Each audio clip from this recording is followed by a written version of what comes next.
Al-Fatihah. A'udzu billahi minasyaitonir rajim.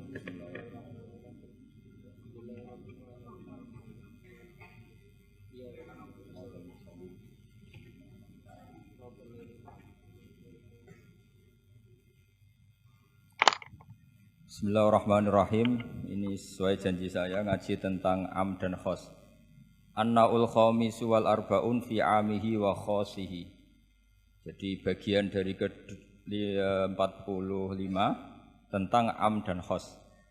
Am artinya gini, satu lafadz yang maknanya itu mencakup apa saja yang bagian dari fardun min afrodi dzalikal am. Jadi kalau ada orang bilang Ja'al insanu, datang manusia, berarti manusia siapa saja, bisa sukunya macam-macam, agamanya macam-macam, asal kecelok atau tersebut sebagai apa? Manusia. Nanti kaitannya tentang hukum. Saya baca ya. Al-amu lafdun yastaghriqu as-soliha lahu min ghairi hasrin. Jadi yang dikatakan am adalah satu pilihan kata yang siapa saja atau apa saja bisa masuk tanpa dibatasi. Di sini dicontohkan oleh Imam Suyuti, kullu man 'alaiha fan. Setiap yang berdomisili di bumi pasti nanti fanin, semuanya akan apa? Rusak atau akan apa? Hancur atau musnah. Itu enggak ada pengecualian sama sekali. Tapi kemudian selalu ada problem am. Problemnya begini. Ada hal-hal yang oleh eksplisit ya, bukan sekedar implisit. Eksplisitnya nas itu dikecualikan. Nah, pengecualian itu bisa secara makna maupun secara mafhum. Misalnya begini, kamu punya aturan siapa saja enggak boleh masuk rumah ini. Itu kalau satpam kamu itu pinter, tentu otomatis tidak memasukkan aturan itu tidak termasuk untuk istri dan anak. Nah, nanti enggak boleh terus satpamnya bilang anaknya mau masuk, jangan. Kata bos saya siapa saja, kamu termasuk siapa saja. Atau contoh paling gampang itu istri sedang baik-baiknya ngomong sama suaminya, Mas, nak ingin apa rembuk sama saya, ingin apa saja rembuk sama saya. Ternyata, oh ya, ternyata rembukannya, saya ingin poligami. Wah, itu apa saja yang jadi masalah. Padahal kalimatnya kalau ingin apa saja, rembuk dengan saya. Kira-kira kalau inginnya seperti itu, kira-kira masalah apa enggak? Geger kan? Nah itu termasuk apa saja apa enggak? Apa saja.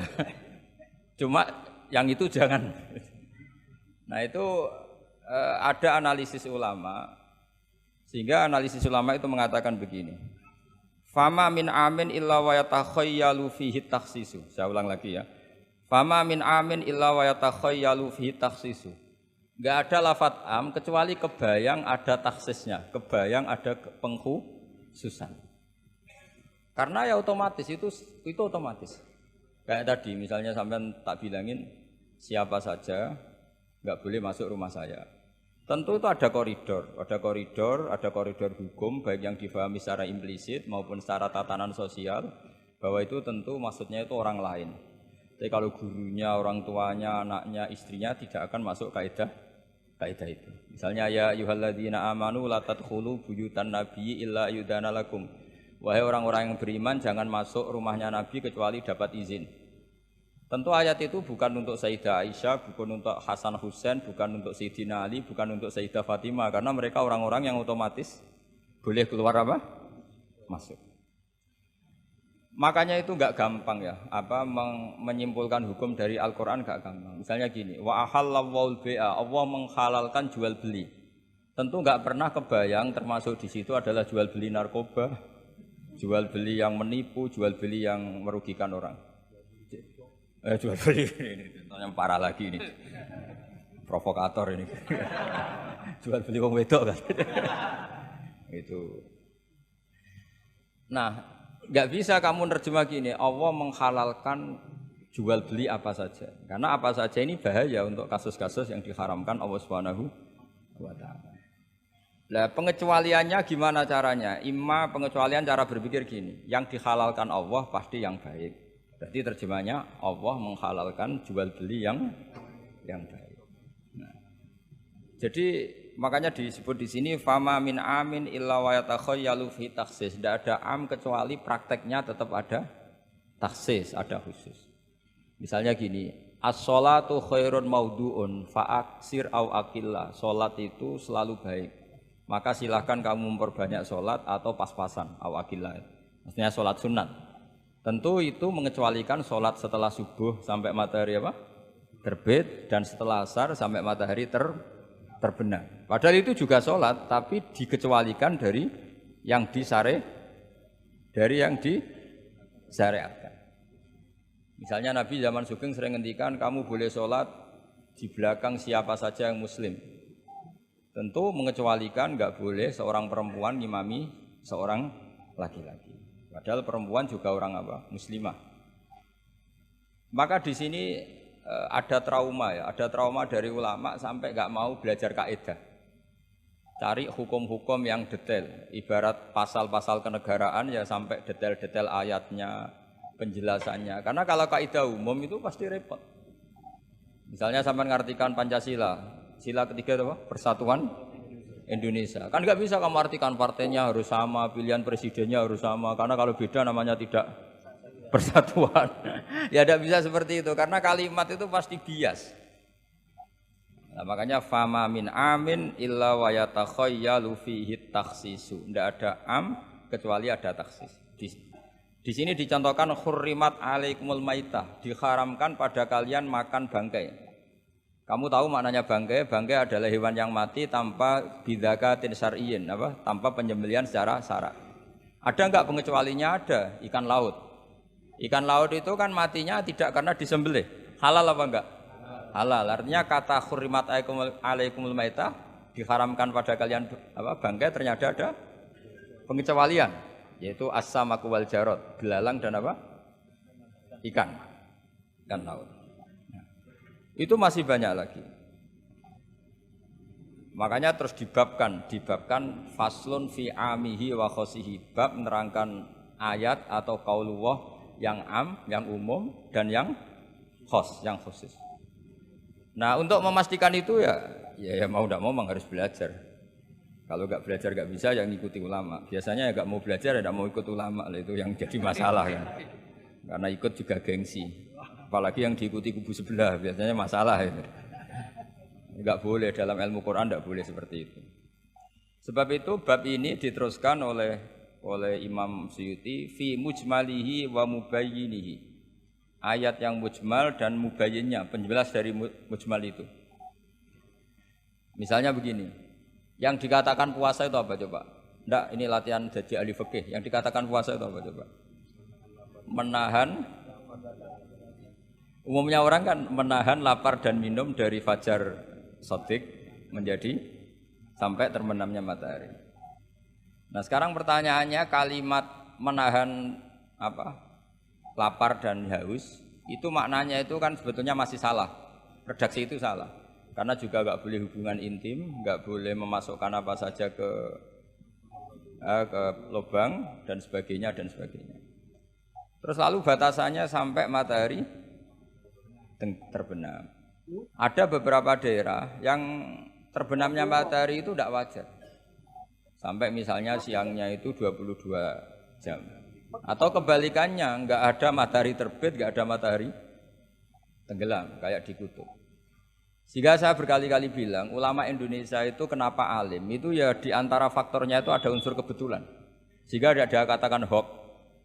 Coba kalau kamu jadi ulama di kutub, terus cerita, baca takrib di sana. Awal waktu sholat subuh itu dimulai dari tulul fajri shadiq sampai terbitnya matahari. Orang kutub mesti tertawa-tawa, mataharinya mana bah? Waktu zuhur adalah ketika matahari agak tergelincir ke arah barat dari garis tengah. Oh, yang bener aja. Enggak ada matahari kok semua ukurannya matahari. Sehingga dalam ilmu falak astronomi diterangkan daerah yang enggak diliwati khotul istiwa, kalau dalam bahasa Indonesia disebut katulis istiwa, itu sebenarnya dari ilmu falak Arab, itu namanya khotul istiwa. Khotun itu garis, istiwa itu garis tengah. Khotul istiwa terus jadi bahasa Indonesia katul istiwa. Kayaknya tidak mungkin lah orang Indonesia pertama ahli falak. Mesti yang ahli dulu itu orang Arab, karena ilmunya dari Arab. Jadi dari kulaan terus dijadikan bahasa sendiri apa?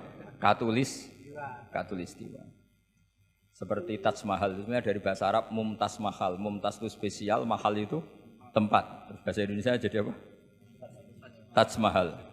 Itu kacau semua itu bahasa. Saya terangkan.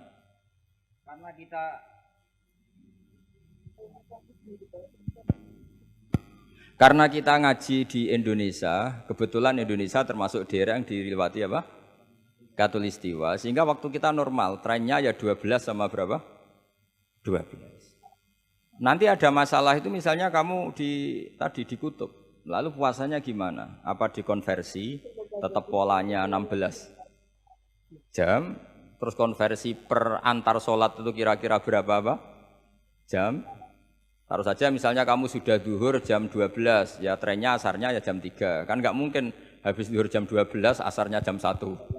Karena polanya tafawutnya antara duhur dan apa? Asar itu 3 jam. Setelah duhur sama asar sama maghrib polanya juga 3 jam. Maka yang seperti ini mau tidak mau harus ada pengecualian. Ketika Rasulullah misalnya ngendikan waktu asar itu khina yakunu dhillusya mislahu terus waqolilan misalnya. Waktu asar dimulai apa? Dhillusya mislahu. Jadi kalau sesuatu 1 meter bayangannya 1 meter. Lah pas lebih sedikit itu berarti sudah waktu asar kan gitu ukuran dulu kan nggak pakai jam. Ya.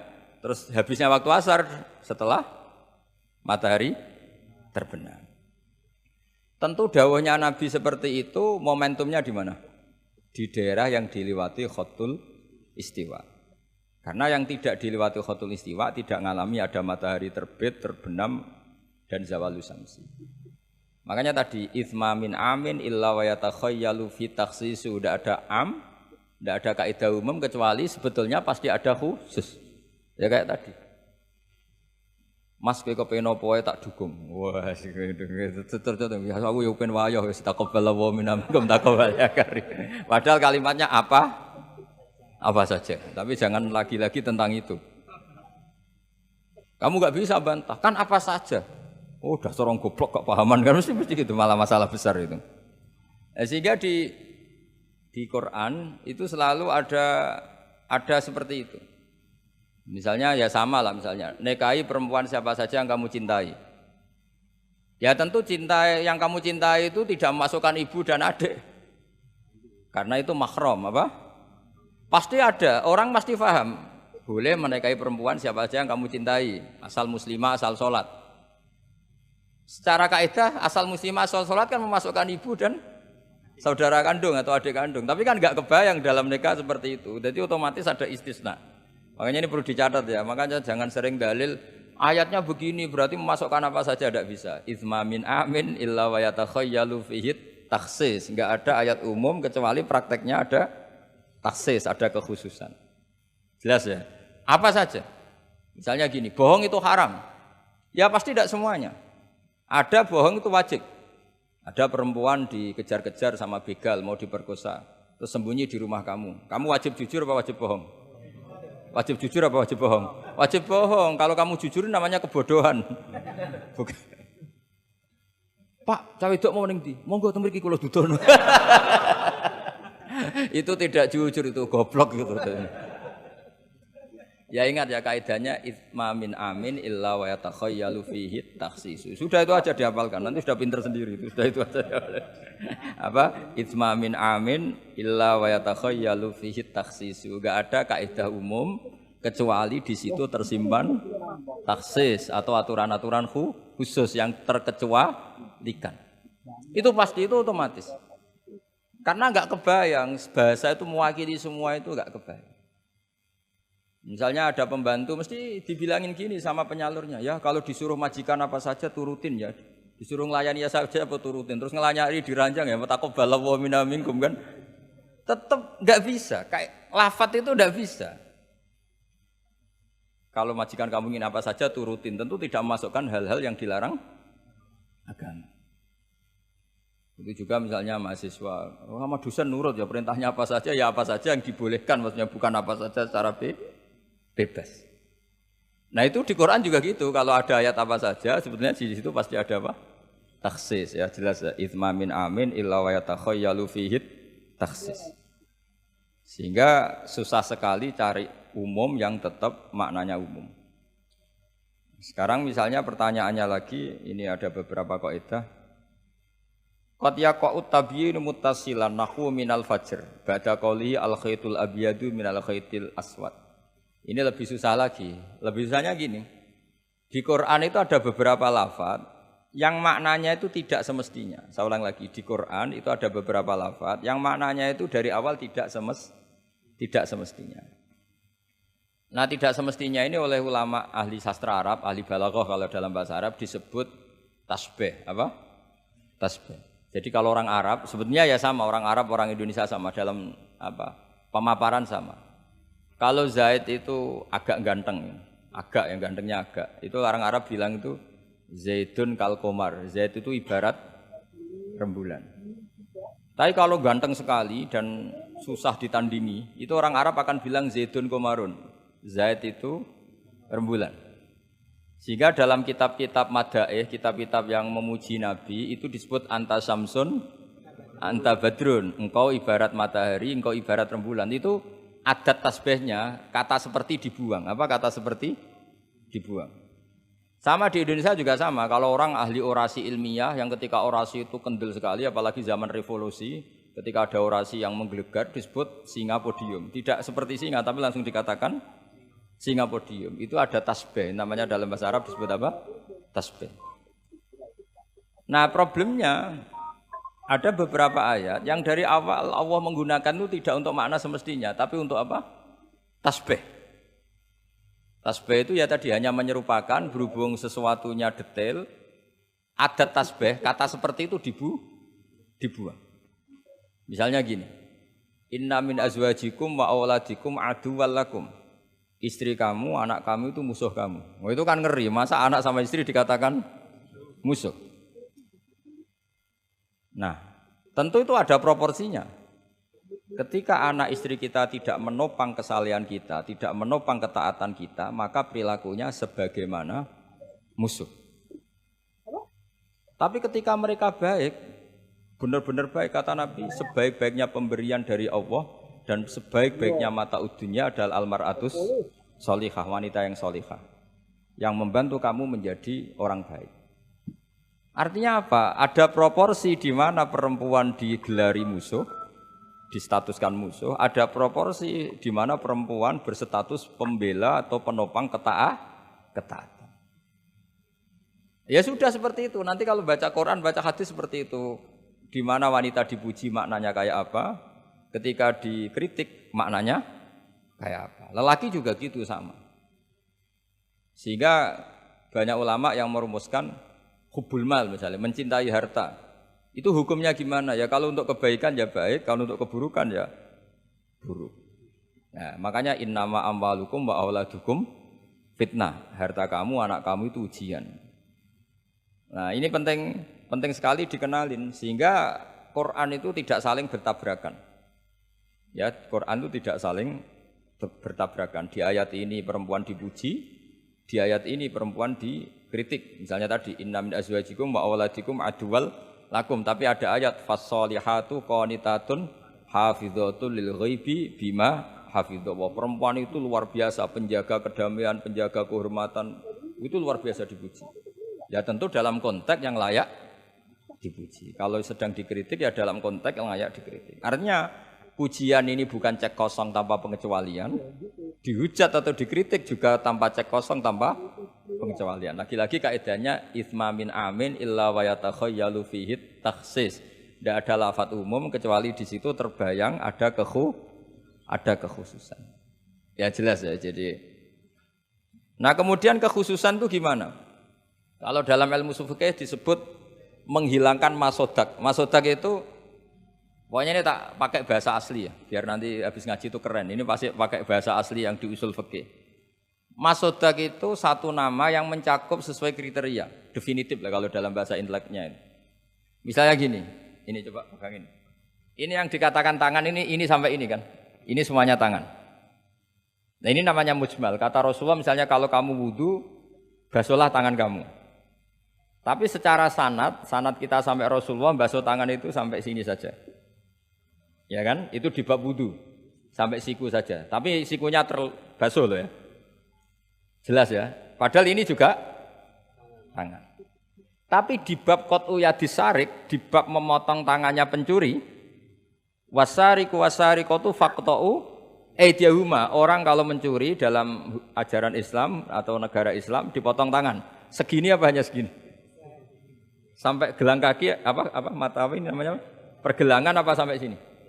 Pergelangan. Padahal kalimatnya ya faqta'u aydiyahuma, maka potonglah tangannya. Tapi ternyata di bab potong tangannya pencuri di negara Islam hanya pergelangan, tapi di wudu sampai siku. Lalu kalau mau tanya ukurannya apa Gus? Ya itu ukurannya ngaji tadi. ya ukurannya ngaji memang nggak bisa dijelaskan. Kalau nggak paham jangan protes terus. Ya sudah seperti itu. Apalagi misalnya di Quran disebut jika kamu tahallul dari haji maupun umroh, mukhallikina ru'usakum, itu lafadznya mukhallikina ru'usakum, memotong kepala. Masa setelah haji dibantai kan enggak? Nah itu ru'us di situ itu dengan makna apa? Rambut. Lalu pertanyaannya harus semua apa sebagian? Nah itu kan masalah. Nah itu namanya mujmal. Mujmal itu lafadz yang umum, masodak kalau dalam bahasa Arab. Kemudian kita mencari-cari sanad, saya ulang lagi, kita mencari-cari sanad sampai Rasulullah dulu beliau maknanya kayak apa. Akhirnya ternyata Rasulullah kalau tahallul ada yang gundul, lontos, didoakan sampai 3 kali, Allahumma marhamil muhallikin. Terus sahabat pada usul, wal muqassirin ya Rasulullah. Masyhur itu kan, ya Allah semoga orang yang cukur gundul engkau beri rahmat yang banyak. Sahabat yang enggak mau gundul usul wal muqassirin, juga yang cukur apa? Pendek. Nabi masih ngulang lagi wa marhamil mukhallikin. Mereka protes lagi wal muqassirin ya Rasulullah, tapi Nabi masih enggak mau ngendikan apa? Nah, terus baru ketiga sudah disebut, baru yang terakhir bilang apa? Wal muqassirin, juga yang cukur pendek. Lalu ukurannya apa? Imam Syafi'i milih qadru'un mulatil asbu, sekadar apa? Ujungnya apa? Jari. Sehingga pokoknya kira-kira segini. Jumlahnya minimal berapa? 3. Nah seperti itu mau tidak mau lafadz itu mujmal. Kita tidak pernah bisa tahu tanpa sanad ke Rasulullah Shallallahu Alaihi Wasallam. Karena Nabi yang punya otoritas litubayyina linnasi ma nuzzila ilaihim. Kamu Muhammad yang punya otoritas menjelaskan apa yang saya turunkan. Karena kalau tanpa Nabi tidak bisa. Misalnya Allah hanya ngendikan wa yuqimunas shalat. Orang baik adalah yang mendirikan sholat. Jumlah rakaatnya kamu tahu tanpa Nabi. Enggak tahu kan mana yang wajib, mana yang sunat juga enggak. Makanya ketika ada orang mau belajar sholat sama Nabi, kata Nabi sudah di sini aja nginep kan. Terus kamu sholat terus di belakang saya. Setelah 3 hari nginep, Nabi ngajarinya mau gini dok, sallu kama ra'aitumuni usolli, ya sudah niru saya. Jadi Nabi enggak pernah ngajar kayak di kampus-kampus nulis terus nerangin itu enggak. Kalau ada orang belajar sholat, ya Rasulullah saya ajarin sholat sebagaimana sholat engkau. Ya sudah nginep di sini 3 hari, kamu sholat di depan. Ya sudah, terakhir mau boyong, Nabi hanya ngendikan sallu kama ra'aitumuni usolli, ya sudah kamu sholat kayak saya. Ketika musim haji juga gitu. Orang disuruh haji, kata Nabi, apa saja yang saya lakukan dilihat ya. Ya Rasulullah.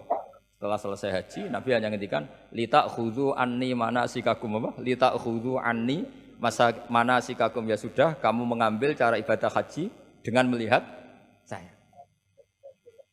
Nah, cara-cara seperti itu sebenarnya lebih efisien ketimbang tag. Karena kalau tag itu bias. Sudah bias, kalau umum mesti potensi taksis, ya, potensi apa? Taksis. Ya jelas ya. Jadi ini saya teruskan lagi ya. Misalnya at-thalaqu marratan. Yang dikatakan cerai ini termasuk contohnya lagi, ini saya beri contoh. At-thalaqu marratan, talak itu ada 2. Itu benar apa salah? Di Quran loh. Talak ada 2, benar apa salah? Cara fikih salah, karena menurut fikih talak itu 3. Ya saya ulang lagi ya, di Quran kan istilahnya at-thalaqu marratan, talak itu 2. Salah apa benar? Salah secara fikih, karena secara fikih talak itu 3. Maka cara memahami gimana? At-thalaqu marratan, talak itu hanya 2 dalam konteks yang boleh kembali. Karena setelah 3 itu enggak boleh kembali lagi sampai si istri dirasakan orang lain. Nah, namanya apa? Mukhallil. Nah, akhirnya orang ulama itu mulai trauma, memahami ayat mulai trauma. Traumanya karena setiap satu kalimat atau satu frase atau satu qodiyah kalau dalam bahasa Arab itu mesti duduknya beda-beda, duduk perkaranya beda-beda.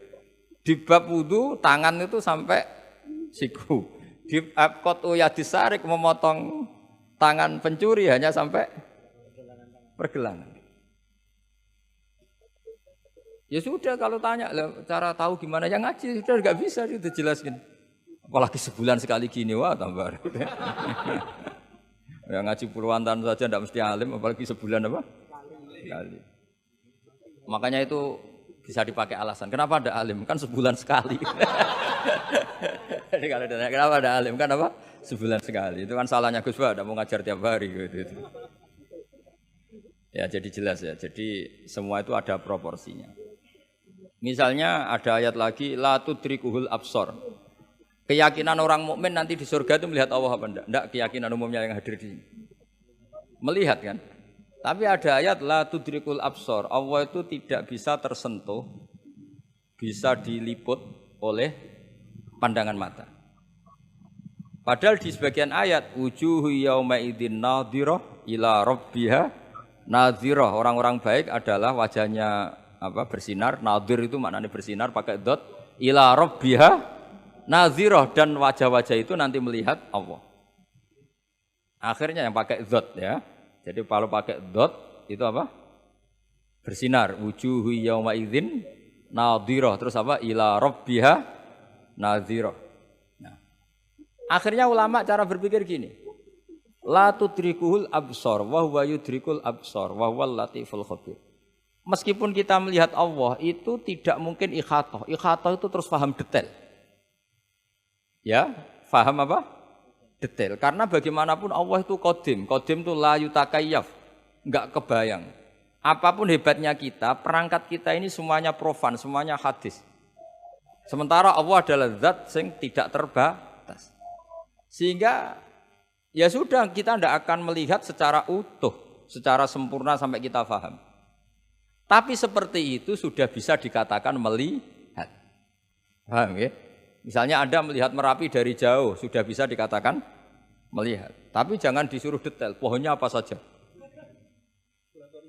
Nah itu kan nggak ngerti detail. Ya kira-kira gambarannya seperti itu. Jadi la tudrikul absor ada makna khususnya, yaitu sampai menguasai, sampai memahami. Ila rabbiha nadhirah ya melihatnya sampai apa sih kira-kira? Ya sudah seperti itu. Makanya semua kalimat ketika semua ulama, semua kalimat itu proporsional.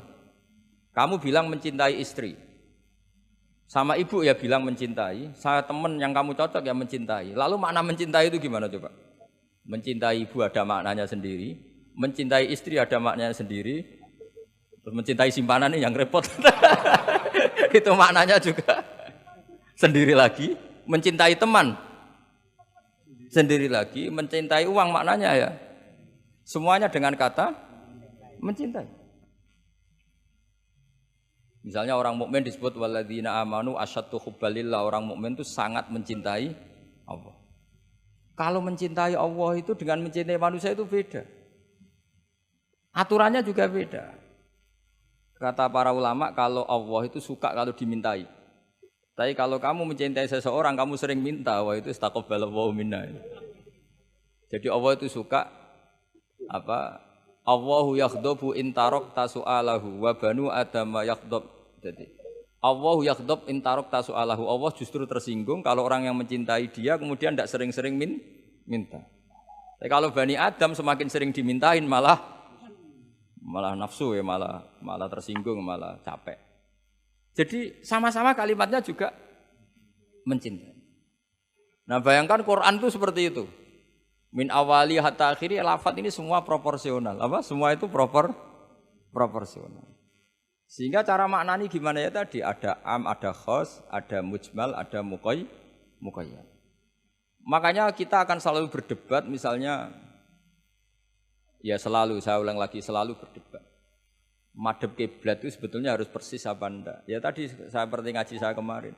Kalau dalam konteks Indonesia asal kelihatan ke barat ya sudah keceluk madhep apa? Kiblat. Karena kalau detail, saya ulang lagi kalau detail berarti semua masjid itu maksimal luasnya hanya 18 meter.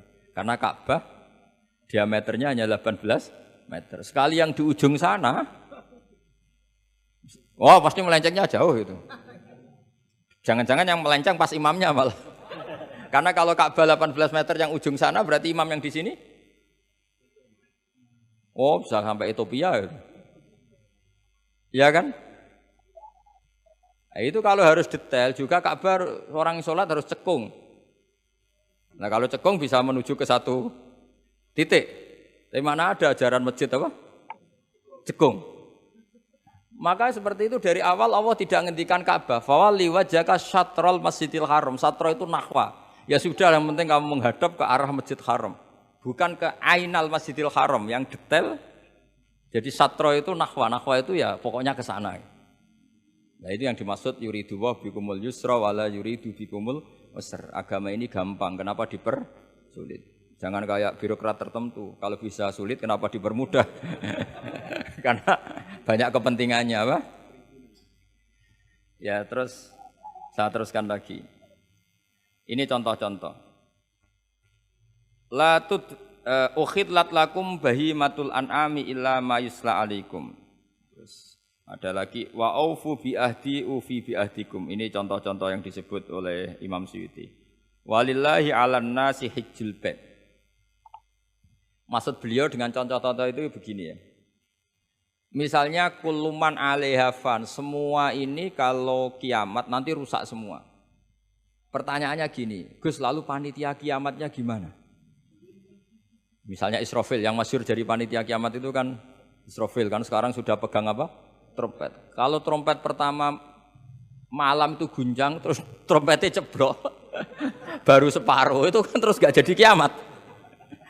Maka ulama mikir ini yang ya sudahlah, kecuali panitianya gitu. Mesti akhirnya karena kalau ini panitianya ikut guling, apalagi wah trompet sama mana ini belum selesai kiamat kalau sudah apa jatuh.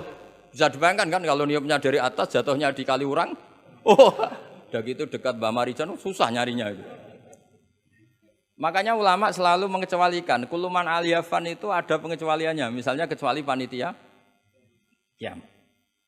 Sehingga di Quran itu ada pembenaran pengecualian itu. Yaitu ada ayat wa yahmilu arsya rabbika fawqahum yauma idzin samaniyah. Jadi wa yahmilu lan gawa arsya rabbika arase pangeran sira.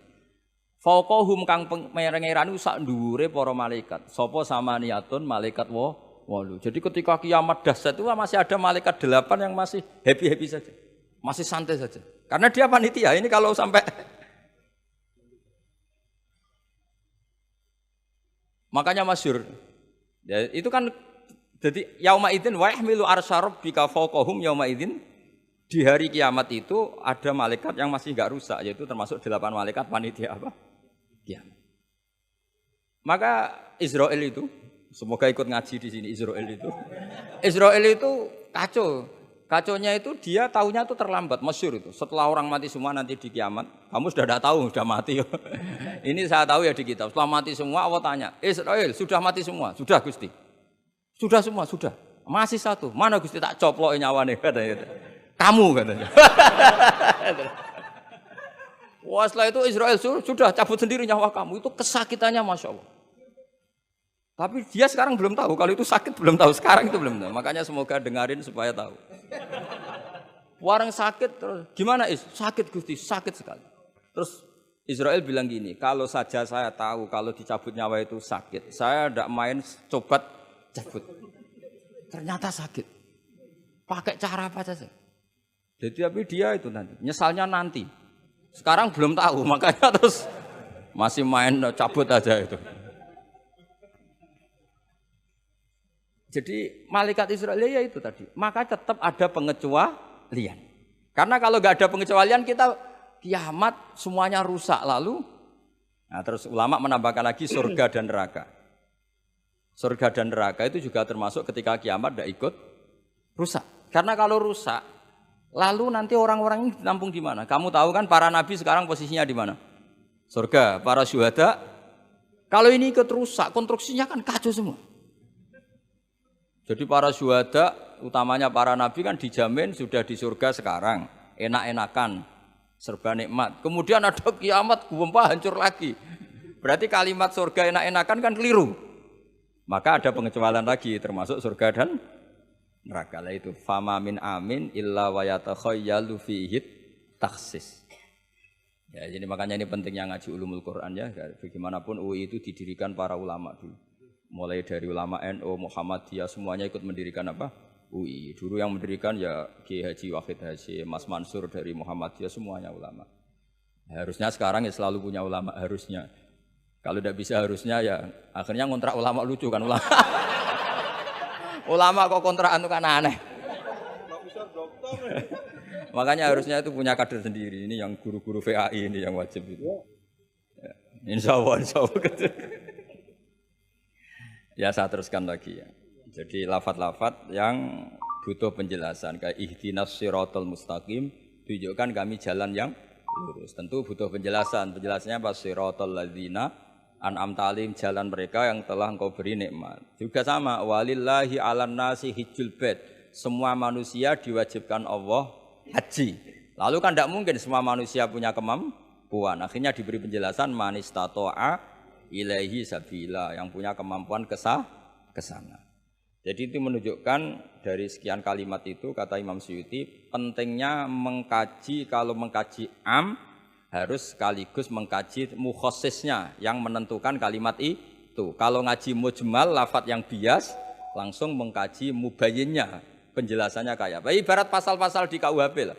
Kalau belajar pasalnya harus belajar ayat-ayatnya supaya tahu detail. Kalau enggak ya kayak tadi, persatuan Indonesia berarti bikin partai yang berbeda melanggar Pancasila karena silanya persatuan. Oh ya kacau kalau gitu.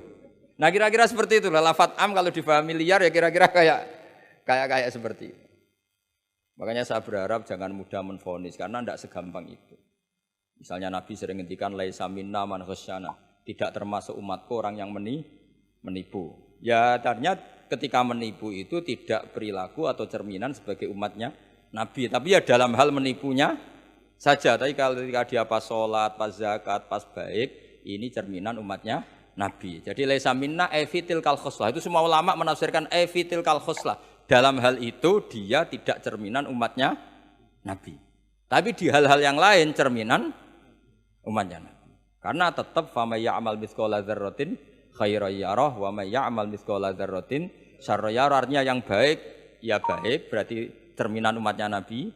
Misalnya kayak orang tukang nipu, tapi ternyata ya tukang sholat, tukang zakat, tukang puasa, ya sudah pas tukang baik cerminan umatnya Nabi, pas tukang buruk ya cerminan temannya setan lah kira-kira gitu. Tapi jangan langsung wah sudah ini setan tok, ya keliru kamu, dia kan punya sisi baik. Ya sudah seperti Quran saja, baik ya roh, syarron ya roh, artinya semuanya ada catatannya sendiri. Fa may ya'mal mithqala dzarratin khairan yarah wa may ya'mal mithqala dzarratin syarran yarah. Ini saya baca lagi ya. Qala Ibnul Hassar minan nasi man ja'alal mujmal wal muhtamil bi izai syai'in wahid. Qal was-shawab annal mujmal al-lafdhu al-mubham alladhi la yufhamu al-muradu minhu. Wal muhtamil al-lafdhu al-waqi' bil wad'il awal. Ya, kalau mujmal itu lafadz yang global. Kalau muhtamil itu lafadz yang kayak iya, kayak tidak. Saya ulang, kayak iya, kayak tidak. Kayak iya, kayak tidak itu imma karena bias, wa imma karena konteks. Saya beri contoh misalnya gini, saya punya pembantu ya, kalau dalam tradisi kiai itu punya anak dalam, terus bilang gini, Jong tamunya kasih kopi. Ya pagi-pagi ada tamu, saya bilang Jong tamunya kasih kopi.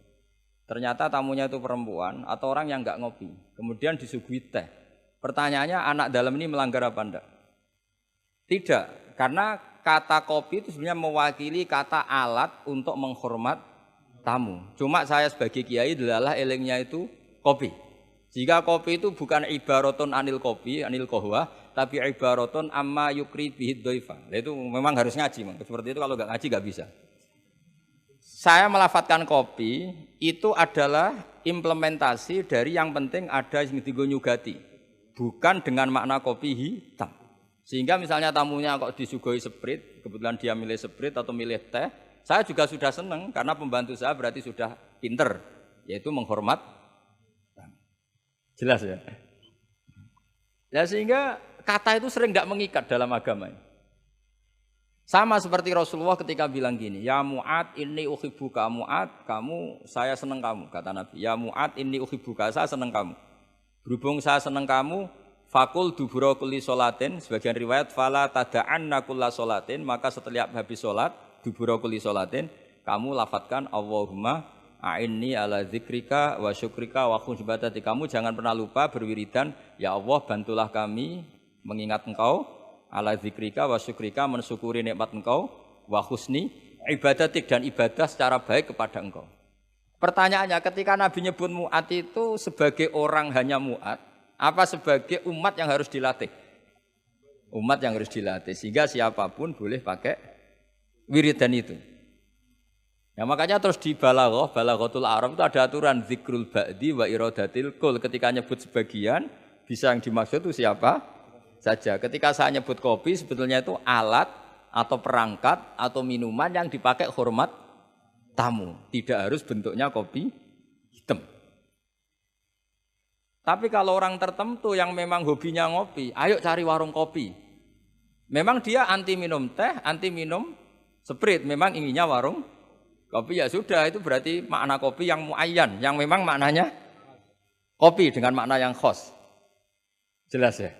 Nah bayangkan Quran dan hadis itu potensi seperti itu ada. Makanya potensinya itu lafadz itu muhtamil, bisa iya, bisa tidak. Nah di sini ini pentingnya ngaji. Jadi sehingga ketika Allah ngendikan rijal sekalipun, lelaki, kadang maknanya memasukkan perempuan. Misalnya gini, kalau kamu ngaji ilmu nahwu, hudal lil muttaqin, alladzina itu jamak untuk lelaki atau perempuan? Alladzina, lelaki. Tapi Quran itu untuk lelaki, tok apa lelaki dan perempuan? Dua-duanya. Tapi Allah ngendikan alladzina yu'minuna, bukan allai yu'minna, bukan pakai redaksi perempuan. Karena yang dimaksud lelaki adalah umatnya Nabi. Ya sudah, kalau umatnya Nabi ya semuanya umatnya Nabi. Tapi ada beberapa lafaz yang memang maksudnya lelaki, yang satu maksudnya perempuan. Caranya tahu itu ya lagi-lagi ngaji. Ya sudah, nggak ada jawabannya, memang harus ngaji. Nah itulah di Quran tuh banyak, ada lafaz mujmal, ada lafaz mustamil. Saya beri contoh lagi bab zakat. Ini yang paling pokok bab zakat karena ini terkait fikih. Rasulullah itu menzakati tamernya. Tamer itu kurma. Ya, tamer itu maknanya apa? Kurma. Itu oleh semua ulama fuqaha, semua ahli fikih dunia mengatakan makanan pokok. Jadi yang wajib dizakati itu tanaman makanan pokok. Karena apa? Ya kalau nuruti sunnah Rasul persis, orang Indonesia ora wajib zakat. Karena Nabi hanya menzakati kurma. Di Indonesia enggak ada. Iya, enggak ada. Jadi ketika Nabi mengatakan tamer, saya ulang lagi ya, ketika Nabi mengatakan kurma maknanya apa?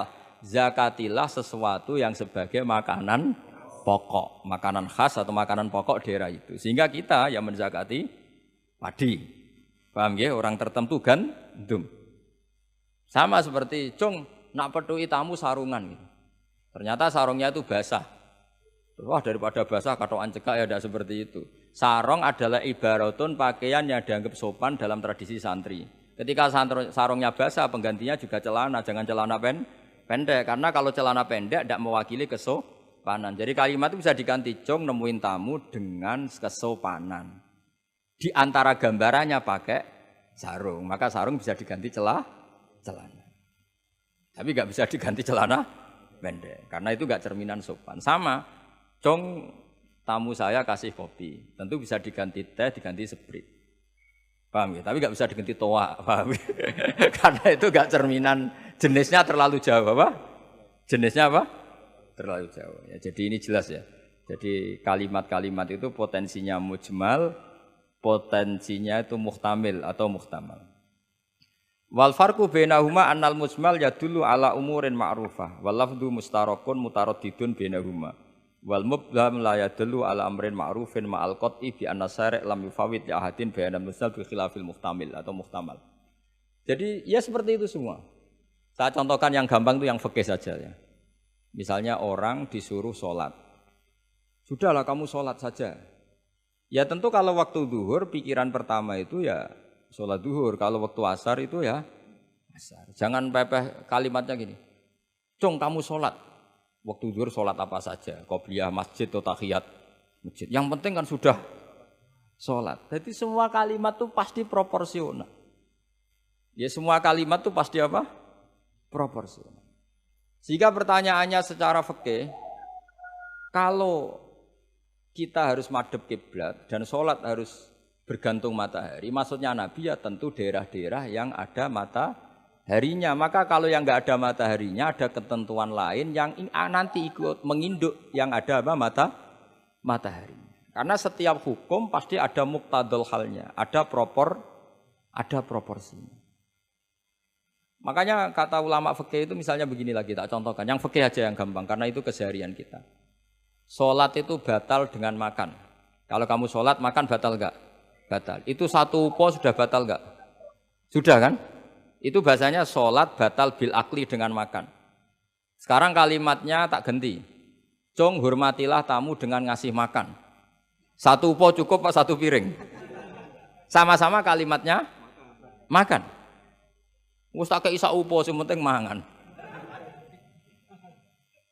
Tapi misalnya di bab sholat kok kamu babkan kayak menerima tamu ya kacau. Sholat itu batal dengan makan. Oh nak sak upo orang mangan. Seringnya mangan ya sak piring. Jadi di bab sholat batalnya makan itu cukup sak upo. Tapi di bab hormat tamu minimal sak piring. Kalimatnya sama-sama makan. Sama seperti yang saya ceritakan tadi, di bab wudu tangan itu sampai siku. Di bab kotu ya disarik hanya pergelangan. Padahal ayatnya ya tangan faktou aidiyahuma. Padahal pergelangan bahasa Arabnya itu ku apa? Alku. Itu bab-bab yang oleh ulama disebut nanti kalau kamu ngaji Quran, kamu harus hati-hati karena ada lafadz mujmal, ada lafadz muhtamal, ada am, ada khas. Ya saya kira demikian, nanti pengajian berikutnya nanti apa dicari, nanti tak umumkan pas ngaji aja. Assalamualaikum warahmatullahi wabarakatuh.